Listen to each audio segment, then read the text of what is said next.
இயேசு ஒரு மனிதனுடைய வாழ்க்கையில விடுதலை கொடுத்தால் அந்த விடுதலை மெய்யான விடுதலை. அவர் இறங்கி வந்ததே ஒரு மனிதனுக்கு விடுதலை கொடுக்கத்தான். இன்றைக்கு எத்தனையோ பேர் விடுதலை இல்லாமல் வாழ்கிறது உண்டு. ஒரு சிலர் மந்திரத்தினாலே சூனியத்தினாலே பாதிக்கப்பட்டு இரவெல்லாம் தூக்கம் இல்லாமல் சொத்துக்களை இழந்து கண்ணீரும் வேதனையும் அதிகரிக்கும் பொழுது எனக்கு ஒரு விடுதலை கிடைத்து விடாதா என்று சொல்லி இயங்குகிறது உண்டு.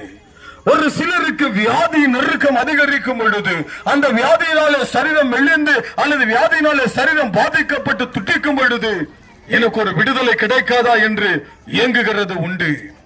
ஒரு சில வறுமையினாலே பாதிக்கப்பட்டு குடும்பத்தில் எந்த ஆசீர்வாதமும் இல்லாமல், எந்த செழிப்பும் இல்லாமல், எந்த சமாதானமும் இல்லாமல் வறுமை வறுமை வறுமை ஒரு நாளும் ஆட்டி படைக்கும் பொழுது எனக்கு ஒரு விடுதலை கிடைக்காதா என்று சொல்லி இயங்குகிறது உண்டு.